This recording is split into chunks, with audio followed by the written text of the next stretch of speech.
Olá, muito boa tarde. Regressa à atualidade informativa na Igreja Católica com o programa Eclésia. Hoje vamos olhar a 4ª Conferência da ONU sobre o financiamento do desenvolvimento, que decorreu recentemente em Sevilha. Está connosco Pedro Neto, da Fundação Fé e Cooperação, com quem vamos conversar sobre este tema. Será logo após a atualidade religiosa na Igreja Católica. Responsáveis diocesanos da catequese e da disciplina de educação moral e religiosa católica estiveram em Fátima para uma avaliação do ano. No encontro com os responsáveis diocesanos da catequese, o presidente da Comissão Episcopal de Educação Cristã e Doutrina da Fé destacou alguns desafios que os tempos colocam hoje a esta forma de transmissão da fé. Há desafios novos hoje, concretamente pelo facto de ser uma geração única, cada geração de crianças e de jovens é única, é especial, e esta que vive num tempo de profundas transformações culturais. Esta é uma geração já nativa digital e, portanto, em termos de linguagens, em termos de abordagens, em termos também de problemáticas pessoais, é uma geração com problemáticas novas. E o trabalho da Igreja, a preocupação da Igreja é saber escutar, perceber estas inquietações, sentir essas necessidades, de certo modo fazendo um esforço de acolher estas linguagens e saber dialogar também com a nova geração, sempre aqui com a mediação das famílias, que são protagonistas importantes, e também com o espaço próprio da Igreja, que é sempre um espaço, digamos assim, local, um espaço humano, que é a comunidade cristã. Neste encontro foram apresentadas algumas estatísticas sobre a frequência da catequese nas paróquias e o perfil dos catequistas. Nós podemos constatar alguns elementos importantes, porventura alguns dos quais andamos distraídos. Por exemplo, andamos distraídos que na prática, em termos sociológicos, há dois países. Um país do litoral com muita população, com muita gente nova, e um país do interior mais desertificado, com menos gente nova. Esta é uma realidade da qual andamos bastante distraídos, a todos os níveis, eclesial, político, social, etc. Em segundo lugar, estes dados preliminares também nos chamam a atenção para, digamos assim, para o facto de termos ainda um grande número de gente jovem, crianças e adolescentes, nas nossas catequeses. E essa é também uma grandíssima oportunidade. Neste encontro foram também apresentados 2 novos recursos catequéticos que integram o projeto Emaús, o Discipulado Missionário 2, com o Aprofundamento Mistagógico 1. Será para o 5º ano, chamado Viver a Palavra, procurar apresentar a palavra de Deus, isto é, a nossa experiência cristã começa porque Deus gosta de estar connosco e se comunicou, não é? Isso acontece ao longo de toda a história, de uma forma especial, uma parte dessa história está formalizada na Bíblia, não é? E, entretanto, esse material para o 5º ano, Viver a Palavra, conta a história de Deus connosco. Do Antigo Testamento, aquele ponto alto que acontece com Jesus de Nazaré presente na nossa terra, e depois Jesus Cristo 2, isto é, ele lança o seu Espírito no Pentecostes e a Igreja viva que começa a nascer ali no século I. O segundo percurso do discipulado missionário recebeu o nome de Sonhos.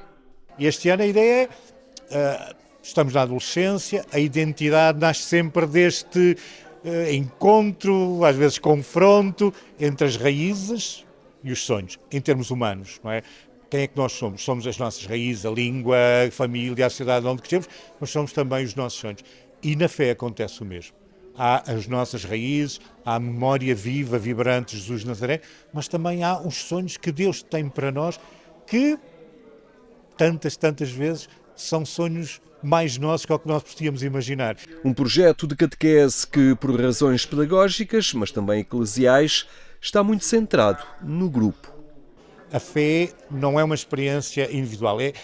Vamos lá ver, há aqui sempre esta tensão. É a mais pessoal, a mais profunda das opções de vida que cada um de nós pode ter, mas ao mesmo tempo é uma experiência comunitária, eclesial. E não basta dizê-lo, isto é preciso ajudar a ser igreja. E a experiência de grupo torna-se um laboratório do que é ser igreja, não é? E, portanto, os materiais são subservientes, entre aspas, a essa experiência de grupo que se faz, animado por um cristão mais velho, que chamamos o catequista, que propõe, dinamiza um conjunto de atividades e ajuda os participantes do grupo a interpretá-las. A Igreja trabalha na implementação do novo itinerário de iniciação à vida cristã e os novos recursos e materiais visam fornecer leituras adequadas às novas gerações e tempos. Também houve um esforço, a nível de cada diocese, dos vários secretariados diocesanos, um esforço de fazer chegar ao terreno, de facto, esses materiais. E, portanto, desse ponto de vista, estou muito satisfeito, muito grato a todos que estão envolvidos nesta grande obra, nesta obra fundamental da Igreja, que é a catequese, que é a formação na fé dos mais novos, e, por outro lado, tem valido a pena, de facto, este esforço acrescido.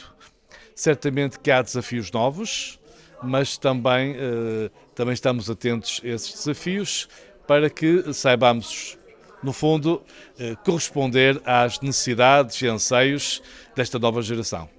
Otimismo também partilhado pela coordenadora do Departamento Nacional da Catequese no Secretariado Nacional da Educação Cristã. Eu acho que a nível universal estamos no ano da esperança, o ano jubilar. Eu acho que nós aqui também estamos neste ano que não termina, mas que continua, não é? E sentimos que é assim um ano de uma oportunidade e de graça, efetivamente. Temos estado aqui a trabalhar e a construir, digamos assim, nos novos materiais, dado que estamos numa fase também assim de grandes mudanças, dando corpo e forma ao itinerário de iniciação à vida cristã das crianças e dos adolescentes com as famílias. Este documento assumido pela Conferência Episcopal, por todos os bispos, e agora estamos assim na prática a construir os novos recursos, os novos materiais catequéticos que têm estado a vir a público. Por exemplo, esta manhã aqui nesta reunião com os secretariados tivemos já uma breve apresentação de cada um destes que estão para sair agora e que estarão já disponíveis no próximo ano, a juntar-se aos anteriores do ano passado. Para potenciar estes novos materiais são essenciais os catequistas, que têm manifestado interesse em recorrer às novas plataformas pedagógicas. Nós somos pessoas e seres em mutação e por isso sentimos esta necessidade de ir sempre atualizando e nunca teremos os materiais perfeitos, não é? Como nós também não somos, mas vamos fazendo caminho e com a colaboração de todos é possível.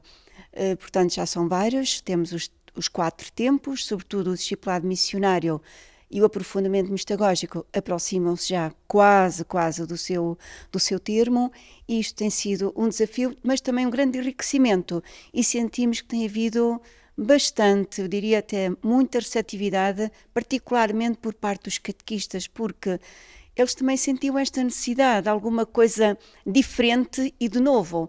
Faz-me recordar também aquela passagem que vem nas Escrituras: eis que faço tudo de novo, mas tem que ser com o auxílio da graça do Senhor, com o Espírito Santo e conjuntamente. Por isso, no âmbito dos materiais, enquanto se estão a construir e antes de virem a público, há também aquela fase do processo de análise e revisão dos próprios secretariados. Os materiais vão às bases e depois cada secretariado vê quem pode consultar, como pode acompanhar, para dar também as suas achegas, o seu feedback, para que de facto se sinta que é um trabalho, que é uma construção de todos.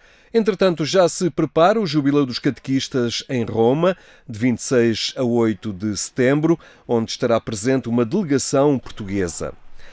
Balanço e avaliação foi também tarefa para o Secretariado Nacional da Disciplina de Educação Moral e Religiosa Católica, no encerramento de mais um ano letivo e também pastoral.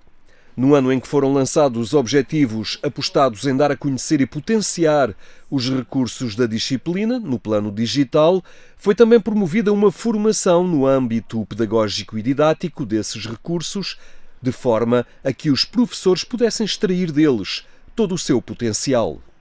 E isso significou 3 anos de trabalho, cerca de 2 anos e meio, mas podemos recuar ao tempo até mais um bocadinho atrás e temos 3 anos de trabalho. O que é que isso significa? Significa quase 1000 recursos disponíveis para professores e alunos.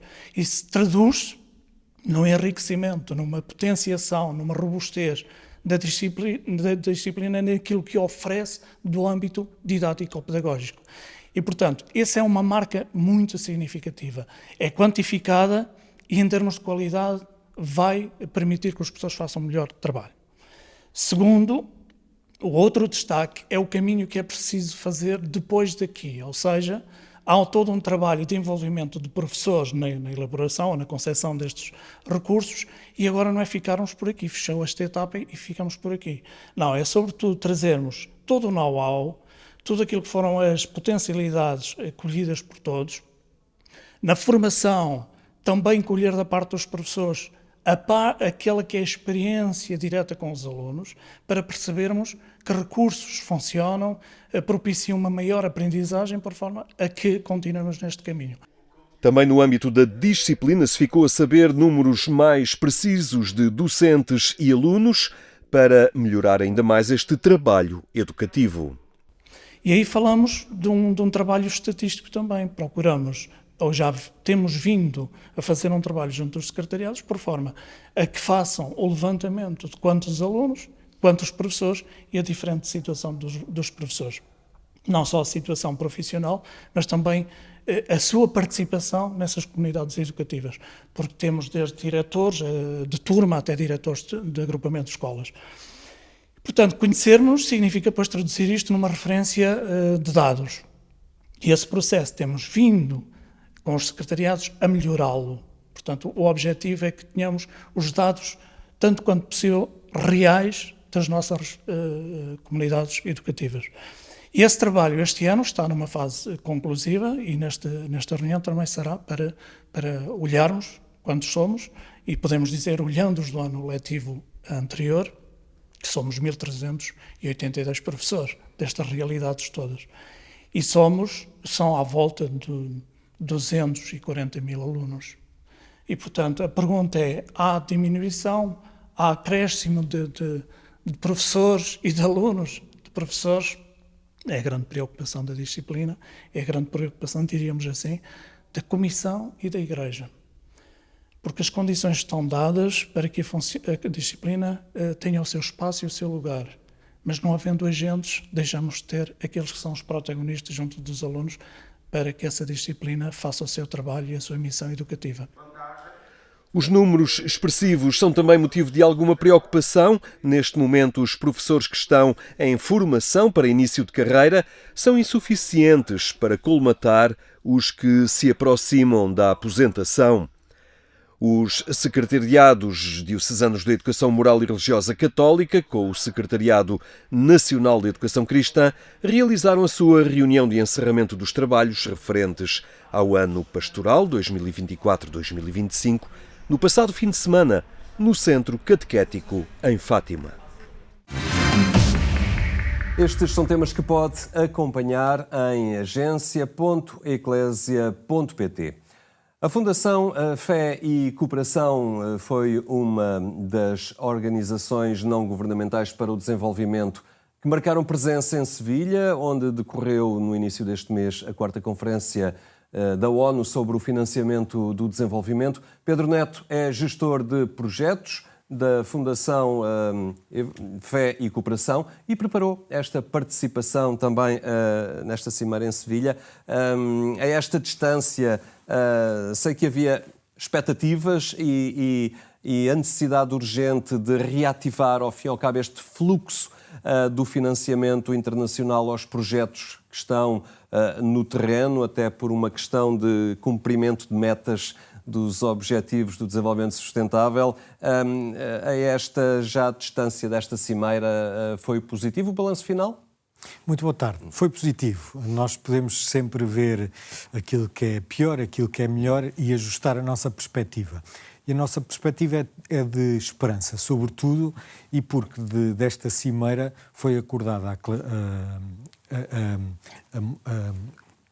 a montagem de uma plataforma de ação para que é a Plataforma de Ação de Sevilha, para implementar aquilo que tem que ser implementado para que o financiamento ao desenvolvimento possa crescer, não para aquilo que era nos seus melhores tempos, porque ainda assim era insuficiente, mas para aquilo que são os compromissos anteriores e que foram sempre reafirmados de que cada Estado possa investir 0,7% do seu rendimento nacional bruto para aquilo que é o financiamento para o desenvolvimento. E repare que estes 0,7% do rendimento nacional bruto são muito menos do que os 5% do PIB que os países estão agora a investir para o armamento. E há que relevar que o PIB é um valor muito maior do que aquilo que é o rendimento nacional bruto, portanto 0,7% de RNB para 5% de PIB é uma medida muito inferior.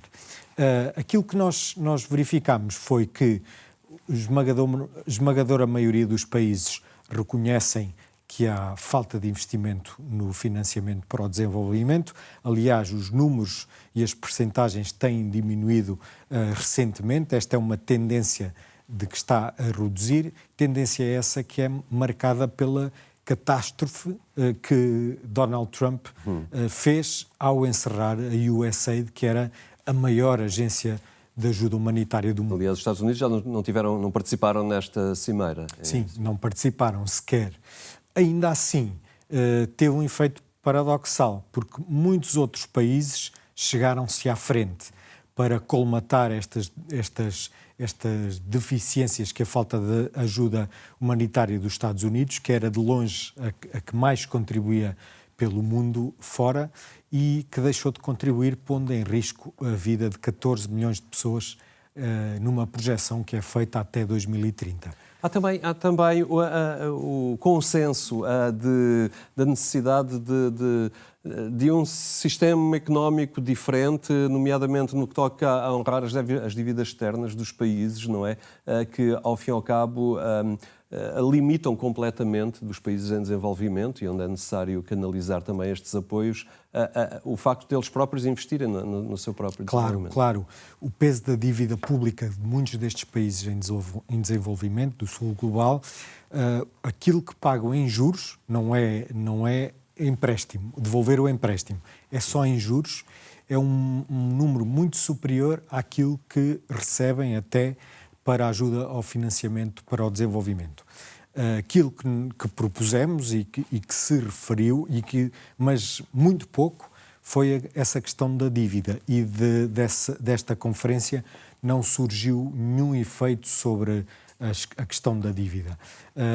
E nós defendemos que esta dívida possa ser renegociada, em alguns casos até perdoada, desde que, e essa é a condição, de que este dinheiro possa ser para o financiamento, para o desenvolvimento do próprio país e para a ajuda ao desenvolvimento do próprio país.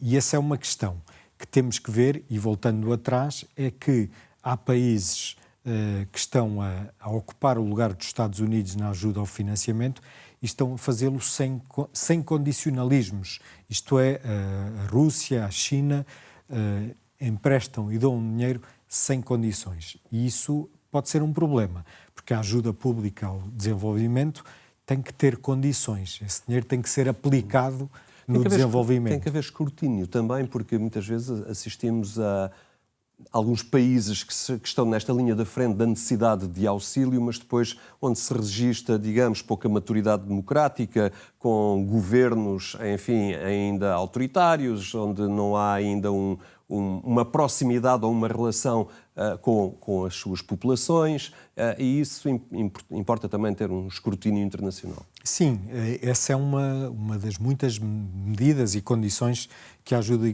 pública ao desenvolvimento deve fazer. Aliás, o reforço da democracia é também uma questão importante para o desenvolvimento e é em todos os projetos, desde a educação, a saúde, a capacitação, a infraestruturas.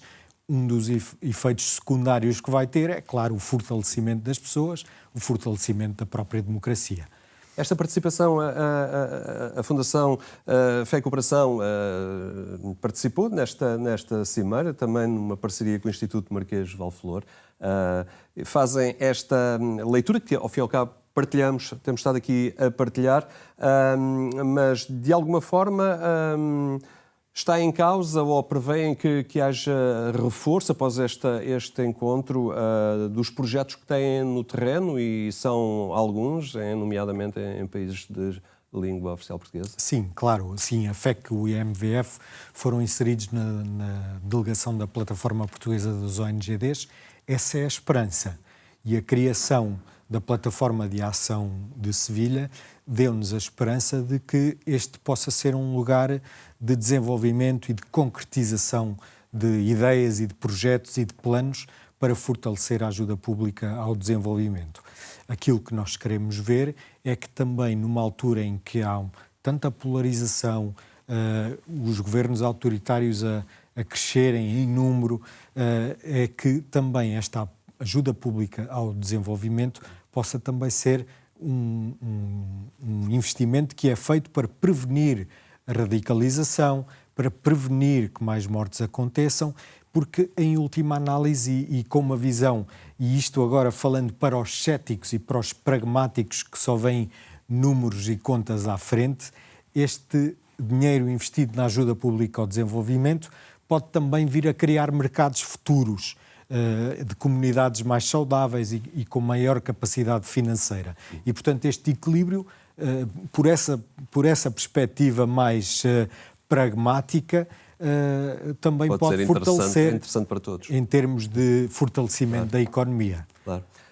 Continuamos a acompanhar, e nós na Agência Eclésia também, e com a Fundação Fé e Cooperação, a aplicação e o evoluir, ao fim e ao cabo, destes fluxos de financiamento que são, obviamente, essenciais, não apenas para o desenvolvimento de alguns, mas também para a estabilidade global do mundo que habitamos. Muito obrigado por esta partilha. Obrigado eu. A terminar, o nosso obrigado pela atenção que nos dispensou. Tenha então uma muito boa tarde e até amanhã, se Deus quiser.